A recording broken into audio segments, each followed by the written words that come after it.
और कल heredity chapter start करेंगे, इसको खत्म कर लो जल्दी। हाँ जी, है तुम जा कहाँ रहे हो? कौन सी? अच्छा पापा आए हुए? हाँ जी, कल की क्लास में ये पढ़ लिया था, जल्दी खत्म कर दो बस चैप्टर, जल्दी, इतनी बकवास करने का टाइम नहीं है। आओ ठीक है, मंडे को टेस्ट होगा, मैं मैसेज कर दूंगी ग्रुप में कब टेस्ट होगा। जिसका जो दोनों चैप्टर्स रेडी हो तो इट्स वेल एंड गुड, दोनों कर लेना। एक एक भी हो तो एक एक अच्छे से कर लेना, ठीक है? ये कर लो। ये देख देव क्या हो, बड़ी जल्दी कूद के इधर है। चलो छप्पन लो। हाँ जी बोलिए जल्दी। कल ठीक है, अब डन है। मैं मैसेज कर दूंगी ग्रुप में, देख लेना। ग्रुप तो देखते रहते हो सारा दिन, ग्रुप में आते तो लाइव ऑनलाइन रहते हैं बैठे हुए, वो तो देखते रहते हैं। कोई बस मैसेज करे, तुरंत स्पाइनी वगैरह कुछ भेजे हैं, बल्ले बल्ले या कुछ। अब मैं मैसेज कर दूंगी, अब जब भी है मेरे को सोचना पड़ेगा, अब इतना कंफ्यूज कर दिया क्लास में आते ही। बस आरुष ने बोला है दिल खुश करने वाली बात, मैम आप दोनों का ले लो, मैं तो सब तैयार है मेरा तो। ऐसे की कॉन्फिडेंस होता है ना, ये होना चाहिए कि ले लो आप। अब कोई फायदा नहीं है, अब तो बोल दिया तो बोल दिया।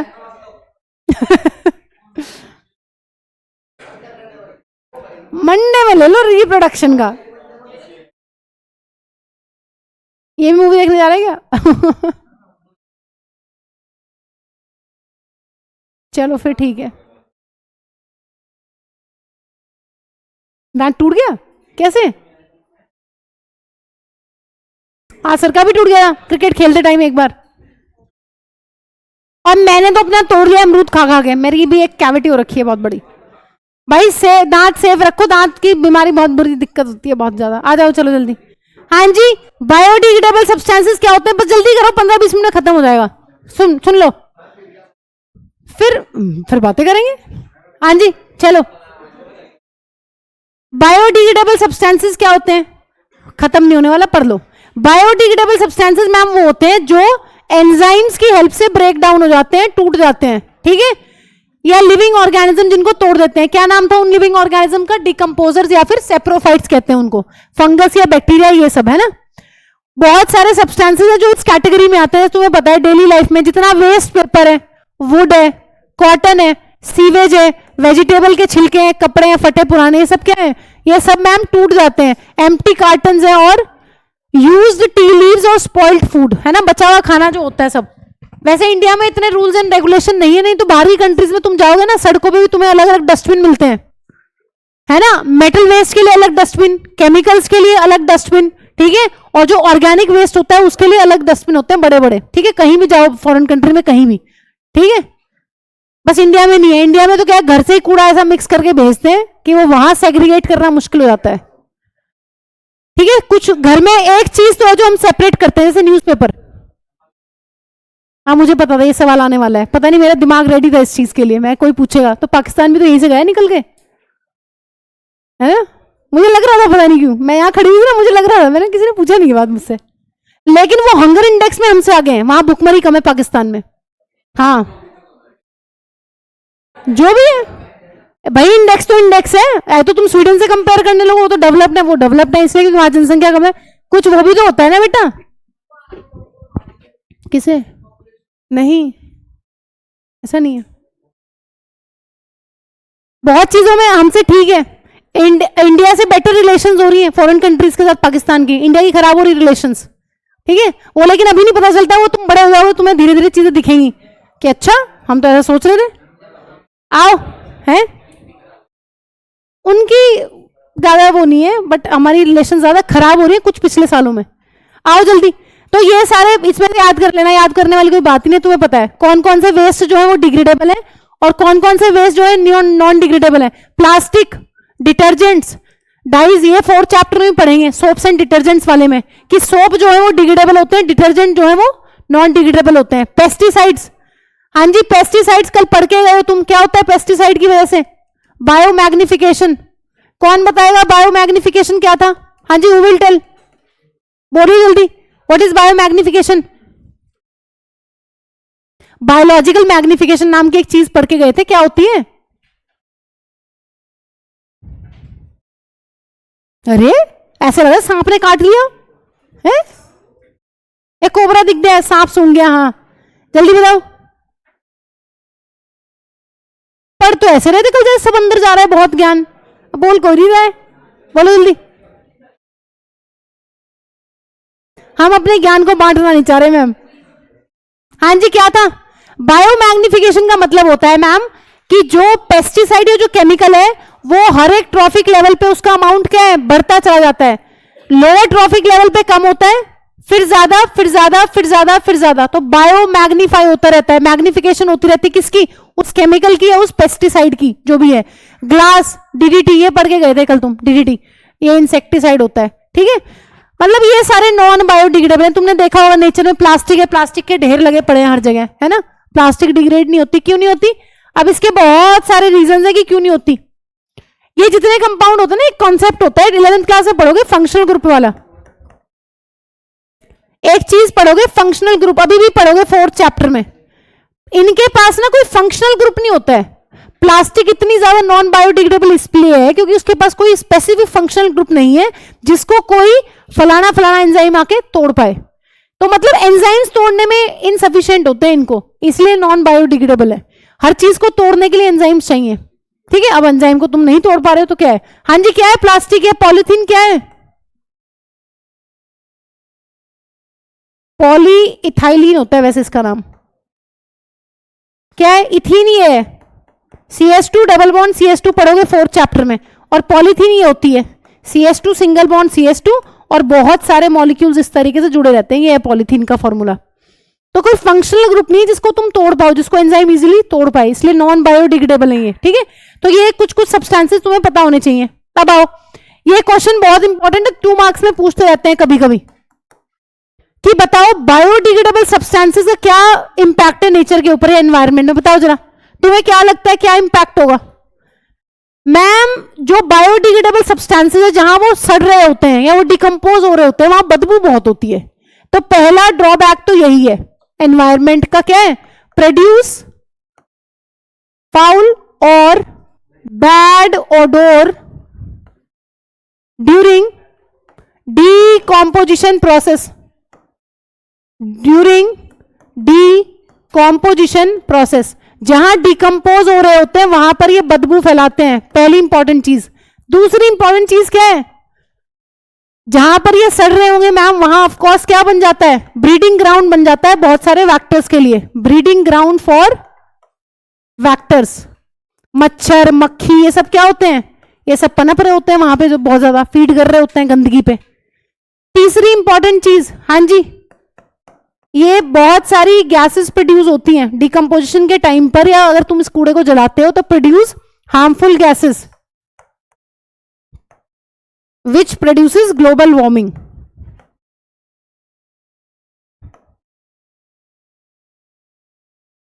तो ये ड्रॉबैक है, कुछ है तो ये बायोडिग्रेडेबल, लेकिन इनसे भी क्या है? इनसे भी मैम बहुत सारा वेस्ट जो है वो, गंदगी जो है वो निकल रही है। तो गंदी गैसेस निकल रही हैं, बदबू फैला रहे हैं, जब तक सड़ेंगे नहीं अच्छे से मिट्टी में नहीं मिल जाएंगे। और ये वैक्टर्स को एक घर दे रहे हैं कि आओ हम सड़े गले हैं, हमें खा लो, ठीक है, और अपना नंबर इंक्रीज कर लो। हाँ जी, नॉन बायोडिग्रेडेबल सब्सटेंसेस का क्या इंपैक्ट है मैम? पहली इंपॉर्टेंट चीजें हम कल भी पढ़ के गए थे, दे आर इनर्ट।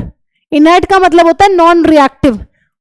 इसका मतलब यह है कि मैम ये बहुत लंबे टाइम के लिए पड़े रहते हैं। जहां भी तुम इनको डंप करोगे ना, बहुत लंबे टाइम के लिए पड़े रहेंगे, और लंबे टाइम के लिए पड़े रहेंगे तो कैसे लगेंगे? ऑफ कोर्स गंदे ही लगेंगे, ढेर दिखेंगे हर जगह, सिटी में दिखते ही हैं हमें, ढेर ढेर लगे पड़े हैं। परसिस्टेंट, या लिख लो persist in the environment for a long time, ये ड्रॉबैक है।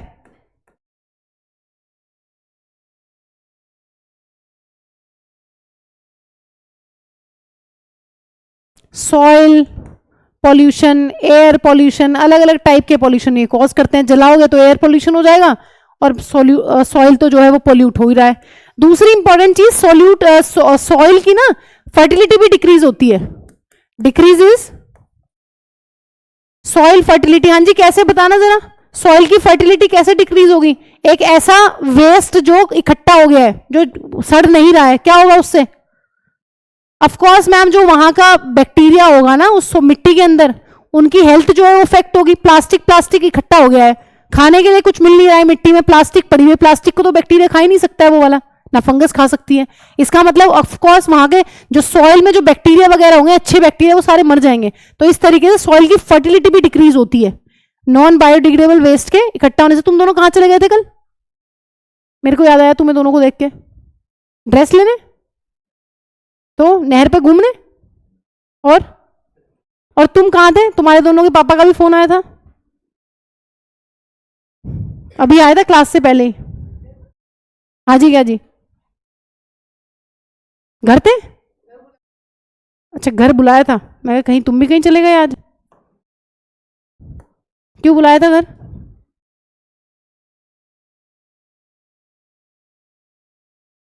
उससे क्या हो? अच्छा अच्छा, वो आज आए थे क्या अभी? फिर तुम गए थे घर? तुमने गए संपर्क करने में? तुम्हें कोई इंटरेस्ट नहीं है? चलो अच्छी बात है। और तुम कहाँ गए थे? बता के क्यों नहीं गए थे? नहीं बताया था। मम्मी टेंशन में थी, मम्मी ने मुझे इतनी लेट फोन किया है।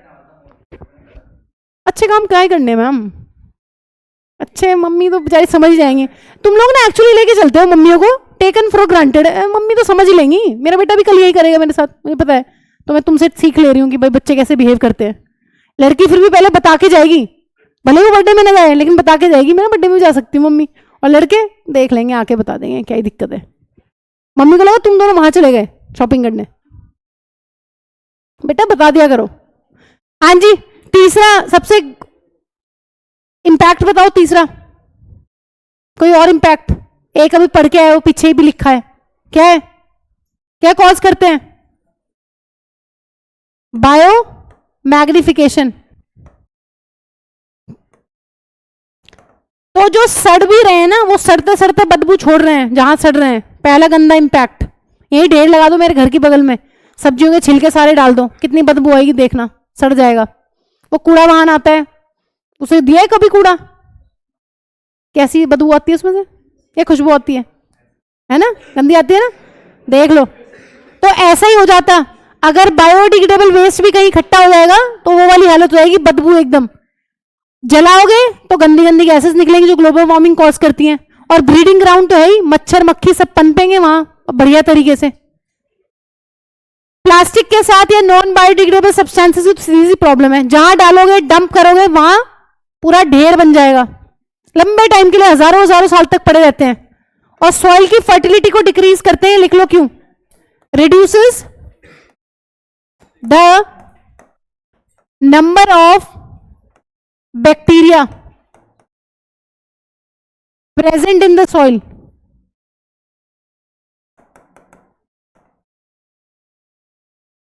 जो मिट्टी के अंदर बैक्टीरिया, उनको खाना ही नहीं मिलेगा भाई, वो मरेंगे ही मरेंगे। तो इससे सॉइल की फर्टिलिटी क्या होगी?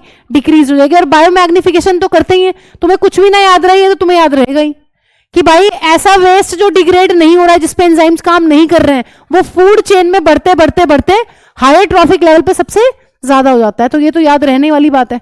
इसमें दिक्कत आती है कई बार कि मैम इसमें क्या लिखना था, तो लिख देना ग्लोबल वार्मिंग कॉज कर रहे हैं, बदबू फैला रहे हैं, ये सब वो सब। ठीक है, डन हो गया। आओ जरा, एक एक्टिविटी में दिया हुआ है, मैं एक्टिविटी पढ़वानी नहीं हूं तुम्हें, सीधा एक्टिविटीज का बता रही हूं। एक उसमें पूछा हुआ है कि बताओ अगर प्लास्टिक यूज ना करें तो क्या करें। तो इंडिया को छोड़ के बाकी, जैसे कि सबसे ज्यादा यूरोपियन कंट्रीज में बायोडिग्रेडेबल प्लास्टिक की ज्यादातर कंपनियां यूरोप में, वहां बहुत बड़ी बड़ी प्लांट्स है, बहुत बड़ी बड़ी इंडस्ट्रीज है जो बायोप्लास्टिक्स बनाती हैं। बायोडिग्रेडेबल प्लास्टिक बोले तो बायोप्लास्टिक किससे बनाती है मैम? बैक्टीरिया के अंदर ना कुछ वो बनते हैं पॉलीमर्स। एक बहुत कॉमन सा पॉलीमर है पीएचबी, पॉलीहाइड्रोक्सी ब्यूटारिक एसिड।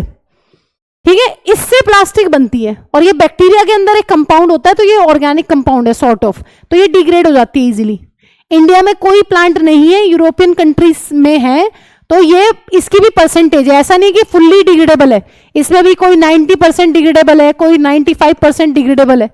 लेकिन बहुत अच्छी बात यह है कि ये डिग्रेड हो जाती है और बहुत लाइट वेट भी होती है ये प्लास्टिक। ठीक है, तो इसके बारे में तुम लिख सकते हो। अगर वो तुमसे ये क्वेश्चन पूछ ले एक्टिविटी पर बेस किए, बताओ प्लास्टिक ना यूज करें तो क्या अप्रोच है। तो एक तो अप्रोच ये है, प्लास्टिक यूज नहीं कर रहे तो क्या यूज करो। किसी भी चीज को कैरी करने के लिए क्या लेके जाओ अपने साथ? थैला लेके जाओ बाजार कपड़े का, या फिर अगर वो इसी पे तुमसे सवाल पूछ लेगा कि बताओ बायोडिग्रेडेबल प्लास्टिक्स क्या है, तो ये पॉइंट लिख देना कि बायोडिग्रेडेबल प्लास्टिक्स वो होती हैं जो, अब इसका नाम याद करने की जरूरत तुम्हें है नहीं पीएचवी, बट लिख देना कि हाँ भाई ये बनती है किससे, माइक्रोबियल, या लिख लो फॉर्म्ड बाय माइक्रोब्स। बैक्टीरिया वगैरह जो हैं वो इसको बनाते हैं, उसके अंदर से कुछ पॉलीमर्स को एक्सट्रैक्ट करके इसको कमर्शियलाइज करा जाता है, जैसे ईस्ट की वाइन बनाता है ना, ईस्ट ब्रेड बनाता है, उसी तरीके से समझ सकते हो, बड़े बड़े प्लांट्स होते हैं इसके, ठीक है। तो बस ये ध्यान रखना है कि बायोडिग्रेडेबल प्लास्टिक जो है वो ट्रेडिशनल प्लास्टिक से जो हम इंडिया में यूज करते हैं जल्दी डिग्रेड होती है, बस इतना भी तुम याद रख लोगे तो बहुत है। जो इंडिया में प्लास्टिक है उसको जलाओगे तो क्या करेगी, वो पॉल्यूशन कॉज करेगी, एयर पॉल्यूशन। दबाओगे मिट्टी में तो लैंड को पूरा, वैसे ही तुमने इतना भर दिया है, लैंडफिल भी क्या है, कोई ऑप्शन नहीं है। रिसाइकलिंग इंडिया में ज्यादा होती नहीं है, फॉरेन कंट्रीज में फिर भी कुछ परसेंटेज है कि हाँ भाई 5% 15% रिसाइकलिंग होती है, क्योंकि रिसाइकलिंग में बहुत पैसा लगता है और हम वैसे ही गरीब देश हैं, तो हम कहाँ से रिसाइकलिंग, आप पैसे खाने के तो पैसे नहीं है लोगों के पास, खाने को खाना नहीं है, तो फिर रिसाइकलिंग तुम्हारे लिए बहुत बड़ी बात होगी ना डेवलपिंग कंट्रीज के लिए, तो रिसाइकलिंग हमारे लिए कोई ऑप्शन नहीं है, ठीक है। रिसाइकलिंग इंडिया में वैसे बहुत कम होती है। पेपर की बस कर लेते हैं रिसाइकलिंग, पेपर तो पता ही ना, घर में रद्दी इकट्ठी करते हैं, उसको देते हैं, वो आता है रद्दी वाला। और क्या क्या देते हैं रद्दी वाले को, प्लास्टिक दे देते हैं, कांच की बॉटल्स दे देते हैं, पेपर दे देते हैं, और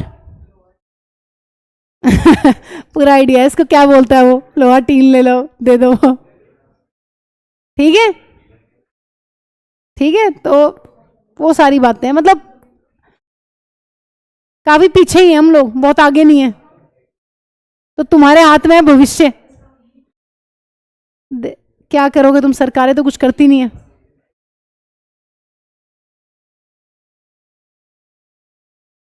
हाँ जी डन,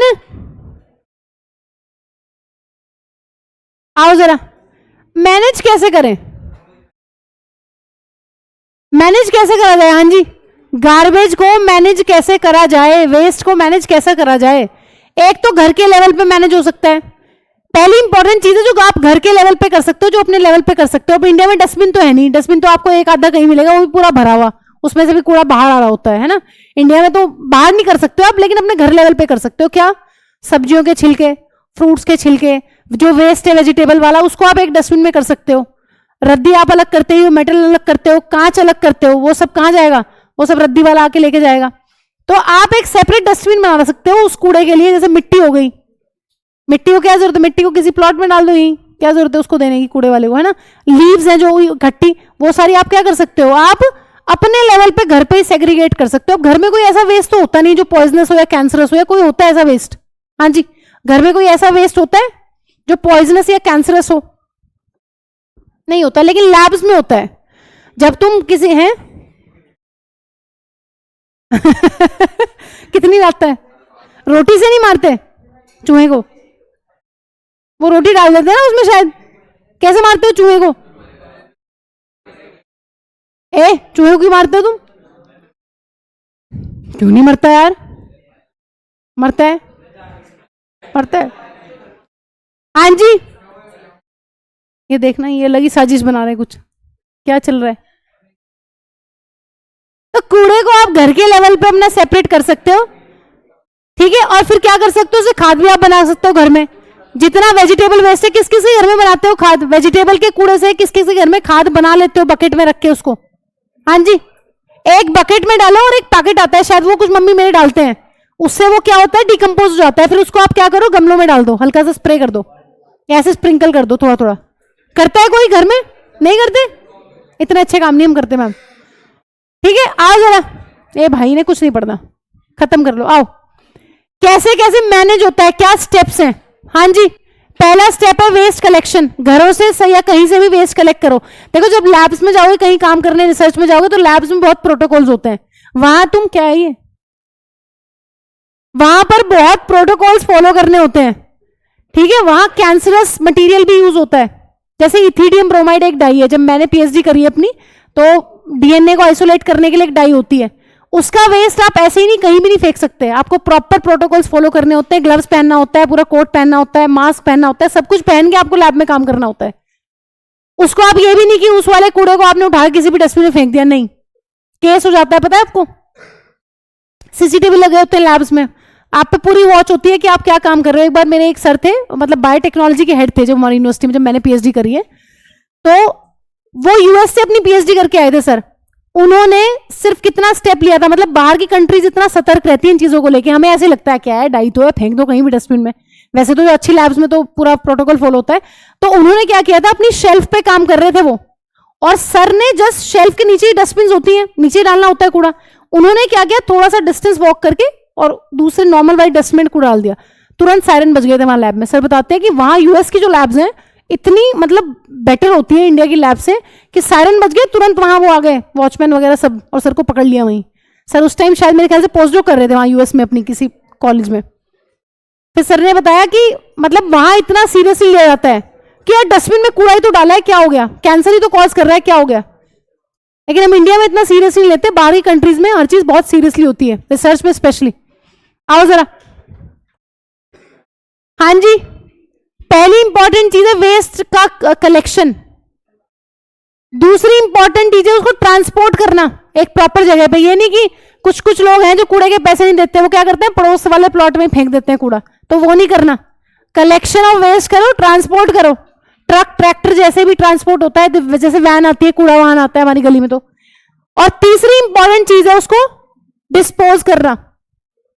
डिस्पोज करने के 3 तरीके हैं। हाँ जी, कूड़े को ट्रीट करने के 3 तरीके कौन कौन से हैं, रिसाइकलिंग, लैंडफिल और इंसिनरेशन।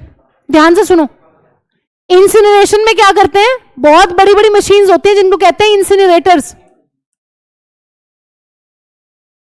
कूड़े को इसके अंदर भरते हैं और जला देते हैं।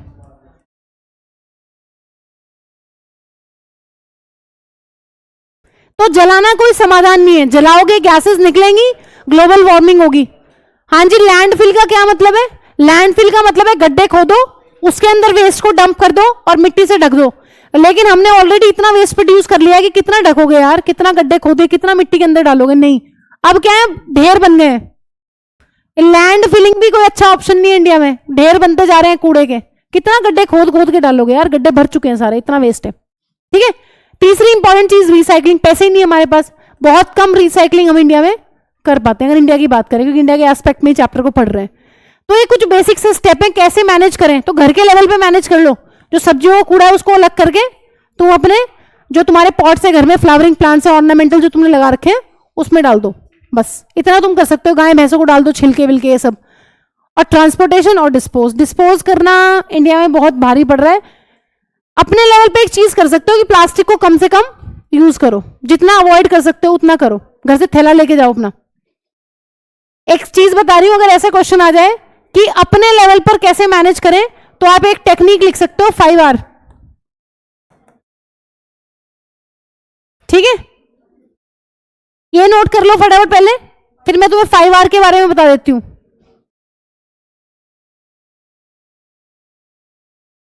वेस्ट का कलेक्शन, कलेक्शन से पहले तुम सेग्रीगेशन भी लिख सकते हो। सेग्रीगेशन का मतलब है कूड़े को सेग्रीगेट कर लेना, वेजिटेबल वेस्ट अलग कर लो, मेटल वेस्ट अलग कर लो। ठीक है, जो रीयूज हो सकता है, जैसे कांच की बॉटल्स तुमने देखा हो, जनरली मम्मी लोग रीयूज कर लेते हैं, जैम्स की बॉटल जो होती हैं उनको रीयूज किया जाता है घर में। कांच की बॉटल जनरली फेंकते नहीं, सॉस की बॉटल तो फेंकनी पड़ती है क्योंकि उसके कोई यूज नहीं होता, लेकिन जैम्स वगैरह की बॉटल हम रीयूज कर सकते हैं घर में, तो उनको रीयूज कर लो जो रीयूज हो सकती है। तो ये कुछ बेसिक सा मैनेजमेंट है जैसे इंडिया में फॉलो होता है। क्या करते हैं, पहले सेग्रीगेट करते हैं वेस्ट को, फिर कलेक्ट होता है, फिर ट्रांसपोर्ट करते हैं और फिर फाइनली डिस्पोज कर देते हैं इन तरीकों से। क्या करो फिर, हुआ क्यों नहीं, अभी तक क्या कर रहे हो?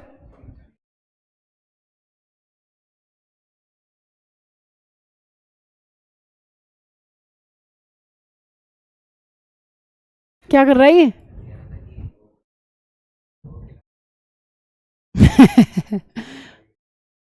क्या कैसे खाएंगे यार प्लास्टिक, तुम खा सकते हो? नहीं मतलब अगर तुम खा सकते हो तो लोग भी खा लेंगे प्लास्टिक। प्लास्टिक तो बैक्टीरिया नहीं खा पा रहा बेचारा जो सब खा लेता है।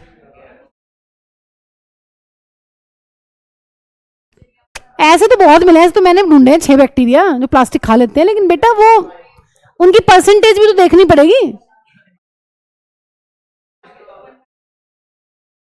कौन देखा है?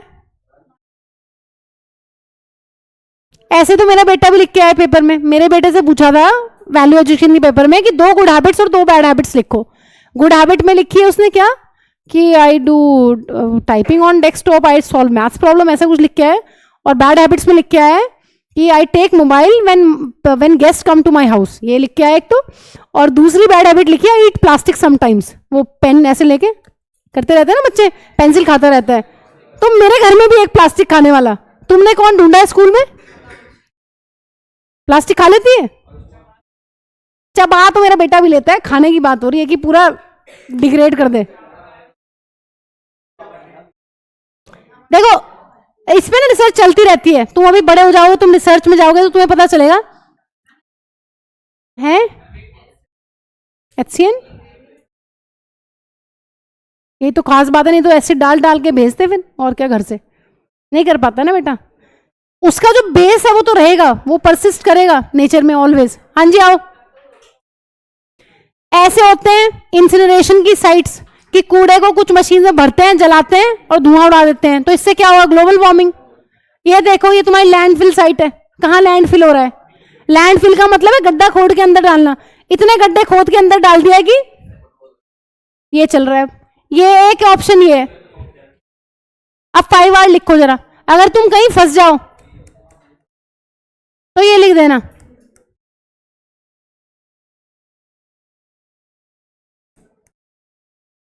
मेथड्स टू मैनेज वेस्ट, ये लिख लो। और ये तभी यूज करना जब कहीं फंसो, ठीक है? लिखो।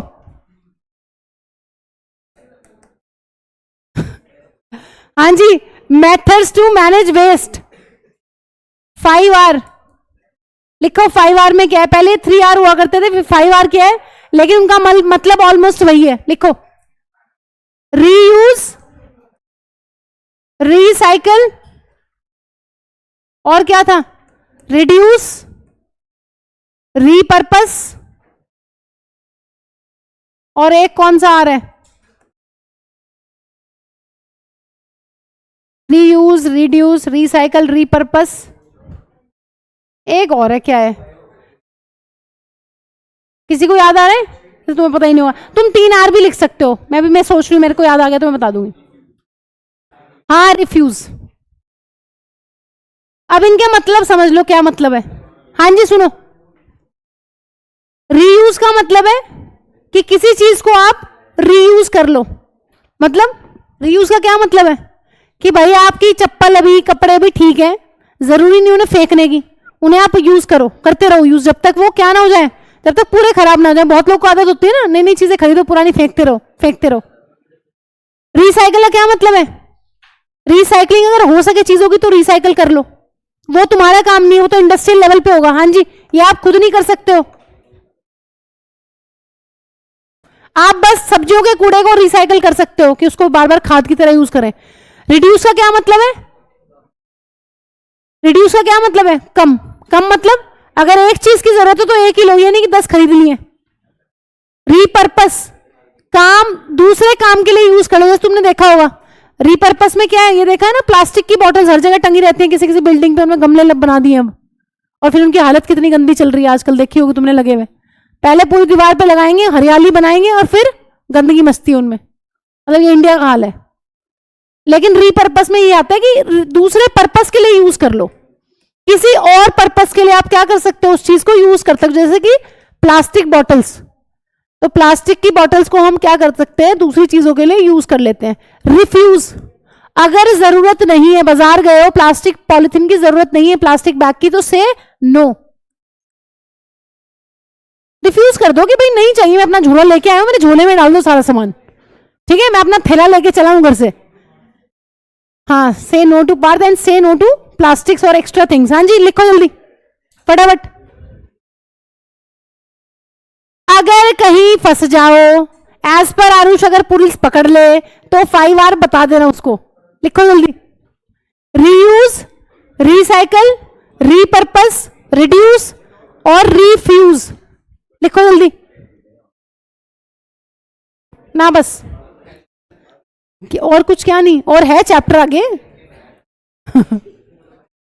जल्दी करो, मुझे लग नहीं रहा आज भी पूरा करोगे। जल्दी बस खत्म करो। हाँ जी, ये आप अपने घर के लेवल पे कर सकते हो। अगर आपसे पूछ ले कि कूड़े का आप क्या इलाज बना सकते हो घर पे, तो कंपोस्ट बना लो, खाद बना लो, डालो अपने गमलों में, जो मैं तुम्हें बता रही थी इतनी देर से।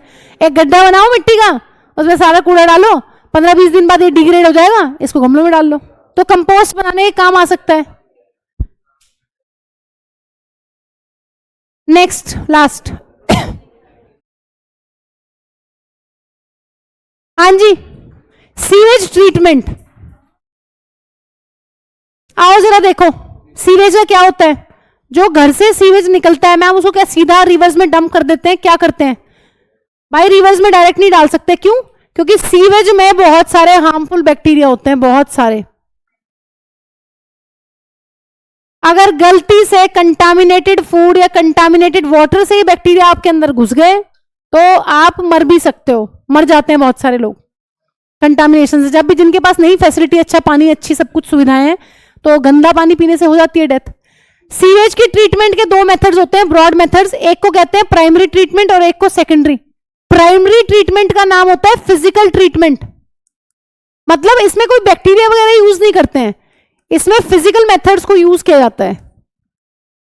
और सेकेंडरी मेथड होता है बायोलॉजिकल मेथड, इसमें बैक्टीरिया यूज करते हैं गंदगी को रिमूव करने के लिए। सुनो जरा क्या करते हैं। जितना भी सीवेज कलेक्ट होता है, सबसे पहला इंपॉर्टेंट स्टेप है उसकी करते हैं फिल्ट्रेशन। फिल्ट्रेशन से क्या होगा, जो मैम मोटे वाला कूड़ा होगा ना, उसके अंदर सीवेज के अंदर कई बार प्लास्टिक होती है, लीव्स होती है, बहुत सारा कूड़ा होता है, वो सारा फिल्टर होकर अलग हो जाता है। जो ऊपर तैरने वाला कूड़ा होता है वो सारा अलग हो गया। सेडिमेंटेशन कब करते हैं? सेडिमेंटेशन में मैम क्या होता है, जो पत्थर वगैरह होते हैं, पेबल्स होते हैं, जो सेटल होने वाला कूड़ा होता है, वो सारा क्या हो जाता है, वो सारा इसमें सेपरेट कर लेते हैं। फिर जाते हैं हम सेकेंडरी ट्रीटमेंट में। सेकेंडरी ट्रीटमेंट में क्या करते हैं, एरोबिक बैक्टीरिया छोड़े जाते हैं सीवेज के ऊपर। हाँ जी, अरे सीवेज है क्या, पॉटी है तुम्हारी, और इसमें है क्या, ऑर्गेनिक मैटर है। हाँ जी, क्या है, potty is just nothing, it is a food for bacteria. Bacteria सब कुछ खा लेते हैं, बस नॉन बायोडिग्रेडेबल सब्सटेंसेस को छोड़ के। इसका मतलब सेकेंडरी ट्रीटमेंट में एरोबिक बैक्टीरिया को यूज करते हैं। ये एरोबिक बैक्टीरिया छोड़े जाते हैं किसके ऊपर, सीवेज के ऊपर। सीवेज में से वैसे वाला कूड़ा, जो तैरने वाला कूड़ा है, वो अलग कर लिया है। सीवेज में से पथरी वथरी अलग कर लिया, जो नीचे सेटल होने वाला था वो अलग कर लिया है। अब क्या बचा है, जो फ्लोटिंग बचा है, जिसमें पॉटी घूम रही है, तैर रही है, उसको, उस पर तुम बैक्टीरिया छोड़ देते हो, और लकीली बैक्टीरिया सब खा जाते हैं। सोचो, देख रहे हो। हाँ अभी रुक जाओ, हाँ जी पहले लेट मी फिनिश। इसके बाद वो क्या करते हैं, हम इतने दुष्ट लोग हैं, हम इतने दुष्ट हैं कि ये एरोबिक बैक्टीरिया हमारी हेल्प करते हैं सीवेज को डिग्रेड करने में। हम क्या करते हैं, इनको मार देते हैं, फिर इनके ऊपर हम एनारोबिक बैक्टीरिया छोड़ देते हैं।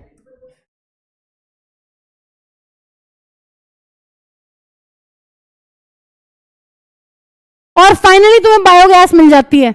मतलब हम पॉटी में से भी बायोगैस निकाल लेते हैं और फिर उसको यूज कर लेते हैं। इसका मतलब सुन लो पहले, लेट मी फिनिश। हाँ जी चुप हो जाओ। क्या है ये रक्षाबंधन, क्या चल रहा है तुम्हारा, हाथ पकड़ इसका पकड़ है?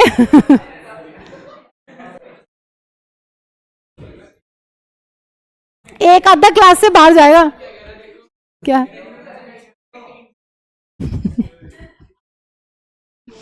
ये अपनी फीलिंग्स थोड़ी बाहर भी दिखा लिया करो।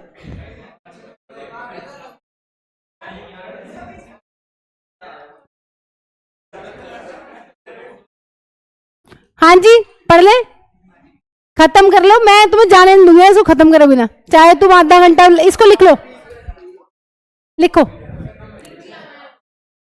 भाई, ये भी तो है सीवेज ट्रीटमेंट।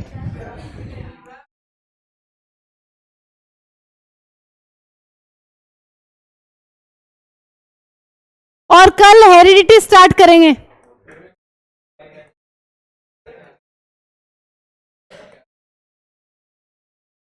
कौन बेटा? ये एक्टिविटी में दिया हुआ है सब कुछ। अरे लिख लो, मैं कुछ भी आउट नहीं पढ़ा रही, मैं तुम्हें एक्टिविटी नहीं पढ़ा रही, तुम इससे समझ जाओ भाई। इनको तो लिखने दे। हाँ लिख लेना, पहले ये लिख लो उसको।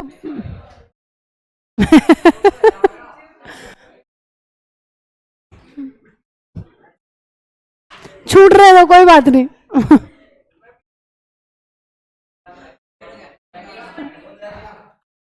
हाँ अगर इसने लात मार दी है जी। ये तो हल्का सा, ये बेचारा स्टैंड है, ट्राइपॉड है।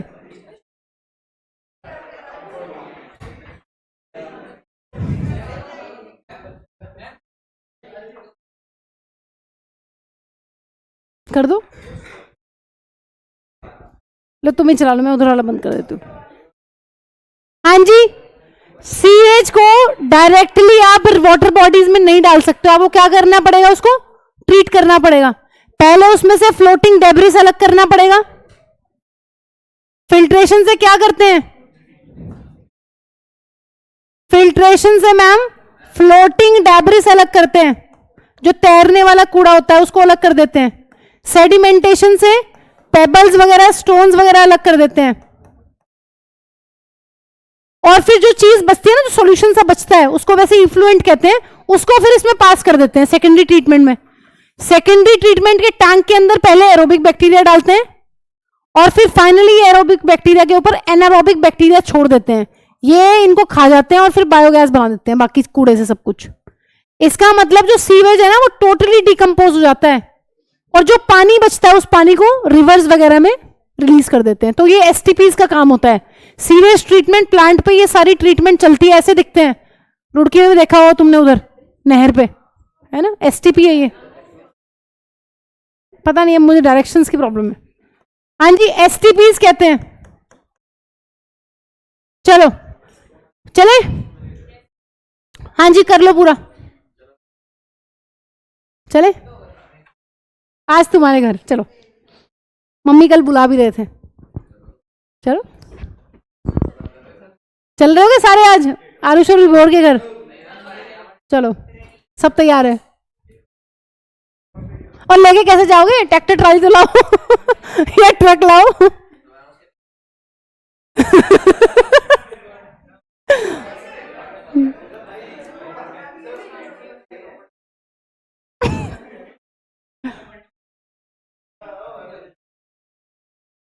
ओके,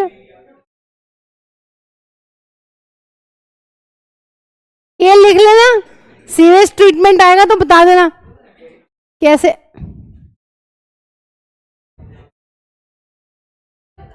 नहीं नहीं, मैं तो बैठी हुई हूँ आराम से, मैं तो आज पूरा करवा के जाऊंगी। आज तो तुम कितना ही बोलते रहो।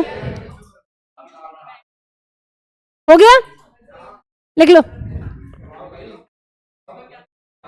भाई, लिख भी ले।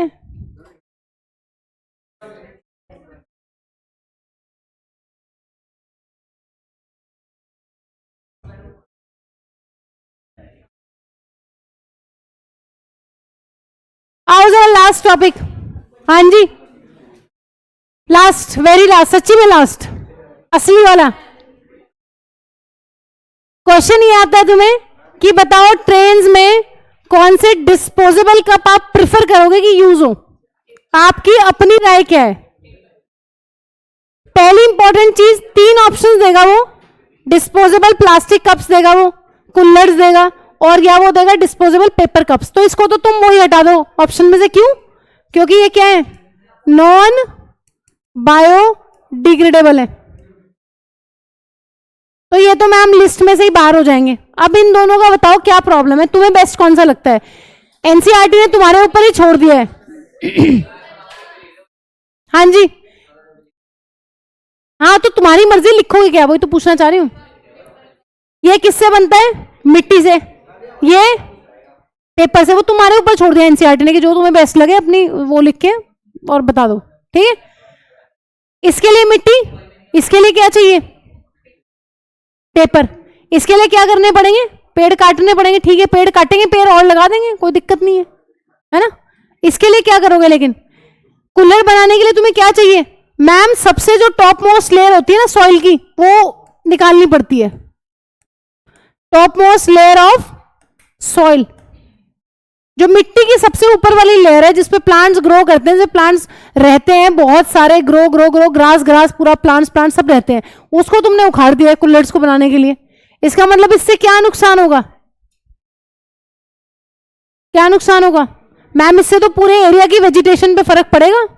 आपने जब सॉइल ही खत्म कर दिया है किसी एरिया का, वहां से मिट्टी पूरी निकाल ली, तो वहां प्लांट्स नहीं ग्रो कर पाओगे अच्छे से।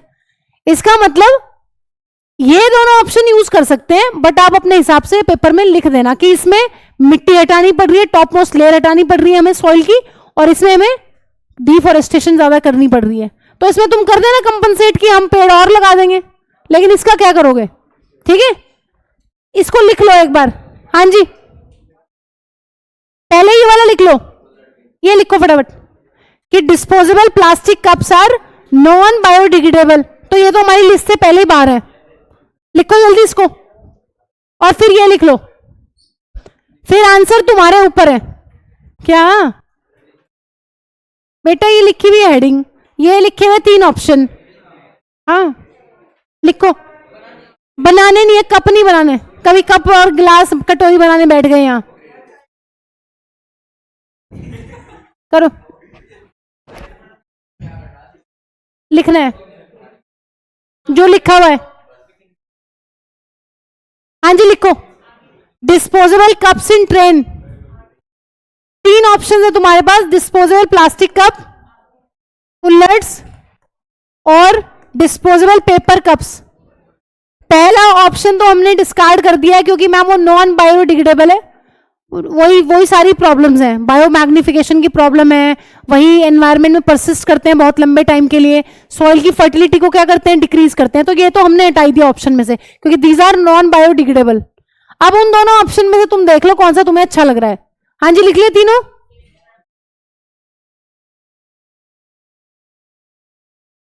आओ अब ये लिख लो कि ये क्ले से बनते हैं, ये पेपर से बनते हैं, पता है, दोनों डिस्पोजेबल हैं।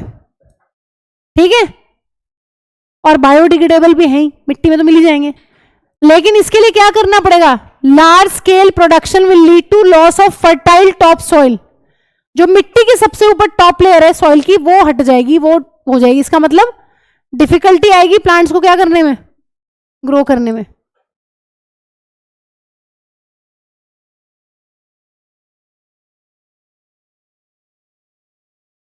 और इसके लिए क्या करने पड़ेंगे? इसके लिए तो मैम डिफॉरेस्टेशन करनी पड़ेगी, बहुत लेवल पे पेड़ काटने पड़ेंगे। हम करते ही हैं, तुम्हें पता ही है क्या हालत है, कितने पेड़ काटने पड़ते हैं। इसलिए पेपर का यूज अच्छे से किया करो। मिस यूज करते हैं ना पेपर का, सबसे ज्यादा टेस्ट में एक क्वेश्चन यहाँ लिख दिया, फिर पेज छोड़ दिया, फिर टेस्ट की बात कर रही हूं मैं, लिखवाने की बात नहीं कर रही।